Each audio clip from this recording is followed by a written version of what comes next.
right, welcome back. We are continuing to work our way through these review questions on the back of the calendar page in your Unit 3 note packet. And we are now going to work our way through this question that says, identify the point and slope in the equation below. If it's talking about a point and a slope, that should be your indication that we are going to be using our point-slope formula. We're not trying to trick anybody here, right? If it gives you a slope and an intercept, then you're using your slope-intercept. If it gives you a point and a slope, we're going to be using our point-slope. So let's write down our point-slope formula and see if we can't figure this one out. So our point-slope formula, and again, this is given to you on your formula sheets. You don't have to memorize it, but it does help if you know what these formulas are. Y minus y1 equals m times x minus x1. So when I'm looking at this formula, I need to make sure that I can identify different parts of it just based on the letters that they give me. First thing that you might recognize is this letter m, right? Y equals mx plus b. The letter m represents our slope, and just like it does in that slope-intercept form, the letter m is going to represent our slope in point-slope form as well. So I'm going to say m equals slope, and then I have a y, and I see y's, and I have an x, and I see x's a lot, right? Y equals mx plus b. That has a y and an x in it as well. But then I have this y1 and this x1, and those are two variables that I don't see in my other formulas. And these are just the points, or the values of the point that's given to us. When we write down a point, we write the x comma y values, right? So x1 comma y1. So now when I look at the formula that's given to us, the equation that's given to us, I can label this stuff. It says y minus y1. And then I have m x minus x1.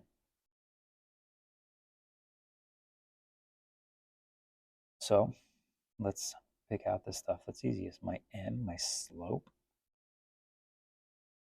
equals 3, or 3 over 1. The point is going to be my y1 and my x1. Now,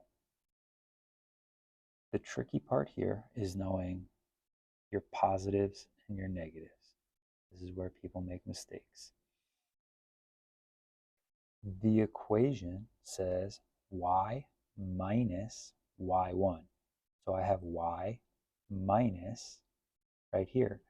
So my y1 is just the 2, positive 2. My y always comes second, so the 2 comes second. This says x minus x1, so x minus 4, so it's a positive 4. The way that I remember it is it's always the opposite as it appears in the equation. This looks like a negative 2, so my point is a positive 2. Right? This looks like a negative 2, my point is a positive 2. This looks like a negative 4, my point is a positive 4.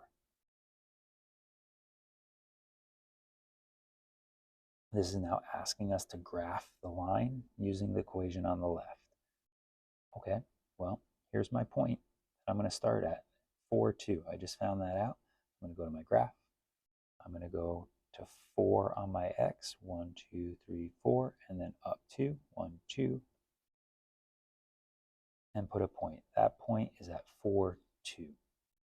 Now it says my slope is up 3 and 1 to the right. Rise over run. Up 3 over 1. go over to my graph. I start at my point. I go up 1, 2, 3, over 1, and put a point. I can go back to my starting point and go in the opposite direction. Down 3, 1, 2, 3, and 1 to the left. Once I have a couple points, I'm going to draw my line all the way. And then I'm going to draw arrows on either end of my line, showing that it goes on forever and ever. And that's it. I have a positive slope. My slope is positive in my equation. It goes through that point. We are done. Again, the trickiest part here is making sure that our signage, positives and negatives, are correct on the point, and it's always going to be the opposite of how it looks in the equation. If you have questions, you need help, please make sure you're asking in class. You can ask me, ask your teacher. You can go to the FIT session of any other algebra teacher, and they will help you.